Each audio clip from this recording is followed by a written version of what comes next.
Cuando pensamos en catolicismo, tú y yo vamos a notar que gran parte de sus herejías tienen que ver con un mal entendimiento de quién es María, realmente. Este énfasis, sobreénfasis que se le da a su posición, su carácter, su conducta, ha generado desviaciones a lo largo de la historia que son terribles, tremendas. Una de ellas, por ejemplo, es la conocida como la Inmaculada Concepción, y seguramente usted ha escuchado sobre eso. ¿Qué significa en la práctica esto? Bueno, básicamente lo siguiente, voy a citar literalmente lo que ellos enseñan al respecto. La Santísima Virgen fue creada ex profesa para ser, solo ella, progenitora del Hijo de Dios, con todas las consecuencias que esto traería. Dios, como muestra de su honor y poder, nos trajo a la Virgen María, engendrada y nacida totalmente libre de defecto, que significa libre del menor vestigio del pecado original, que es lo único que podría mancharla. Entonces, el catolicismo está diciendo desde sus propios escritos, allá sus dogmas de fe, que María fue concebida sin pecado y ella vivió una vida sin presencia del pecado original, que era el vestigio de las manchas que podía tener. Ahora, cuando entras en esta lógica sin argumentación bíblica, tú vas a entrar en conflictos serios, porque para permitir que Jesucristo sea santo y poner como requisito para eso que María sea santa y sin pecado, probablemente necesitas seguir corriendo la línea, y la mamá de María necesita ser sin pecado, y la mamá de María sin pecado, y la mamá de María sin pecado.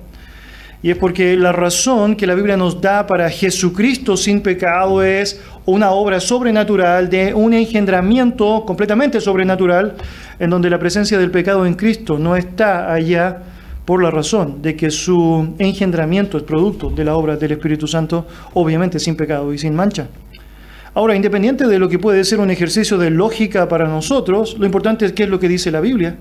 Y es tan interesante porque el error del catolicismo en esta área específica guarda relación directa con ni siquiera aún interpretar lo que la propia María dijo de sí misma. Cuando tú y yo leemos, por ejemplo, Lucas 1, y cito para ustedes versos 46 y 47, María dice lo siguiente: entonces María dijo, engrandece mi alma al Señor, y mi espíritu se regocija en Dios, mi Salvador, porque ha mirado la bajeza de su sierva. Por lo tanto, no solamente estás estableciendo una herejía al mundo, sino que además estás poniendo ciertos atributos que ni la propia María reconoció en su persona. Ella asumía la bajeza de su condición, ella asumía la necesidad de un Salvador. Por lo tanto, sin duda alguna, estamos en presencia de algo que no tiene base bíblica, simplemente tiene el énfasis de querer sobreestimar a alguien que ni siquiera quiso ser sobreestimada. ¿Debe ser reconocida? Yo creo sí. ¿Es un buen ejemplo? Yo creo que sí. Pero de ahí a decir que no tuvo pecado, eso es una herejía bíblica. Otra de las herejías que surgen en relación a María tiene que ver con esta idea de María siempre virgen, la perpetua virginidad de María. Déjeme leer lo que ellos dicen al respecto, literalmente extraído de sus dogmas. La perpetua virginidad de María es el dogma mariano más antiguo de la Iglesia, según el cual María fue virgen antes, durante y después del parto y no tuvo otros hijos. Afirma la real y perpetua virginidad, incluso en el acto de dar a luz el Hijo de Dios hecho hombre. Por lo tanto, ¿qué están diciendo ellos? Bueno, es decir, fue virgen antes, durante y después. Virgen perpetua es su argumentación. Otra vez, queridos, si usted ha sido formada en esa tradición, si usted ha sido formado en esa regulación, bueno, obviamente ellos tienen argumentos filosóficos para tratar de sostenerlo. Pero tú y yo no debemos movernos por filosofías, sino por la verdad. Y cuando la Biblia es la autoridad, ella es la que determina exactamente qué es lo que tú y yo debemos creer. ¿Qué es lo que dice la Biblia con respecto a esta idea de la perpetua virginidad de María? Déjeme mostrarle algunos pasajes que podrían ayudarnos a formar nuestra convicción al respecto. Mateo capítulo 1, versículos 24 y 25 dice lo siguiente: y despertando José del sueño, hizo como el ángel del Señor le había mandado y recibió a su mujer. Pero no la conoció hasta que dio a luz a su hijo primogénito y le puso por nombre Jesús. Ahora, tú y yo, a simple lectura, nos damos cuenta de algo interesante. Hay un énfasis en el verso 25. Dice, no la conoció. Y usted sabe, no se trata de, hola María, ¿cómo estás? Yo soy José, ¿o no? Conocerse es algo mucho más. Ellos ya se conocían. Estamos hablando antes en términos de quién era cada uno. Esto tiene que ver con intimidad sexual. Pero no la conoció hasta Es decir, ¿por qué pone ese hasta allá? Bueno, porque después sí la conoció, ¿no? ¿Cuándo? Después de que dio luz a su hijo primogénito. Otro detalle, dice hijo primogénito, ¿no? Si realmente fue el único hijo de María, ¿qué habría dicho? Unigénito, primogénito es el primero de varios, ¿no? No solamente en preeminencia, sino también en cantidad. Por lo tanto, es decir, la Biblia está diciendo virgen perpetua, y sí, y María lo sabía muy bien, obviamente. Mira lo que dice Mateo 12, versículos 46 y 47. Y mientras él aún hablaba a la gente, he aquí su madre y sus hermanos estaban afuera y le querían hablar.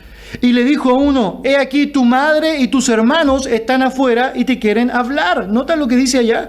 Está Jesús hablando, llega María con otros hijos a hablar con Jesús. Mateo capítulo 13, versículos 55 y 56. ¿No es este el hijo del carpintero? La gente está haciendo esta declaración. ¿No se llama su madre María y sus hermanos Jacobo, José, Simón y Judas? ¿No están todas sus hermanas con nosotros? ¿De dónde pues tiene todas estas cosas?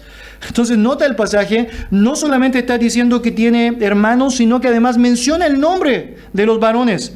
Jacobo, José, Simón y Judas, y además nos dice que tuvo hermanas Jesucristo.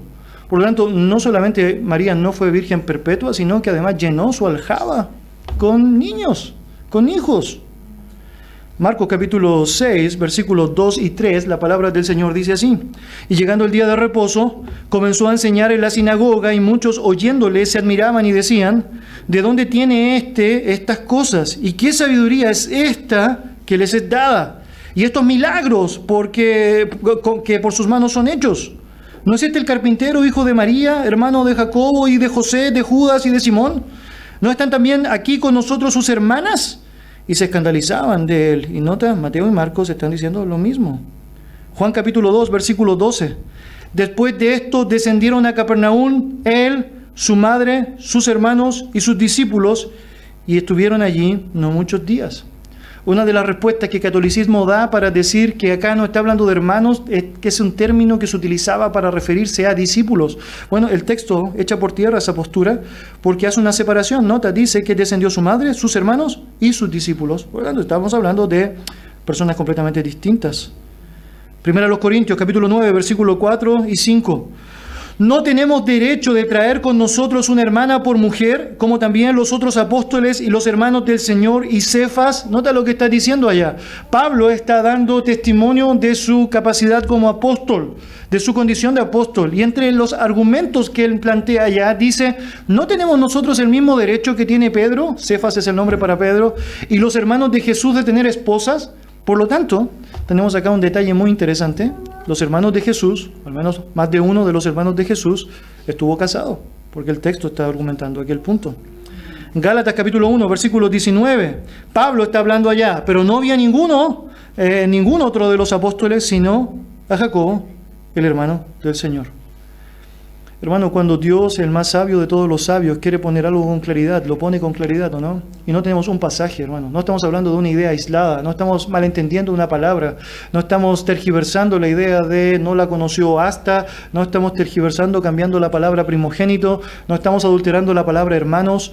Dios está diciendo con claridad a través de su palabra, ese concepto de virgen perpetua es un concepto que ha sido arraigado en la tradición de la mente humana. Pero usted y yo no nos movemos de acuerdo a la tradición de la mente humana. Tu autoridad, mi autoridad es la palabra del Señor. Y Dios dice, bueno, María tuvo otros hijos.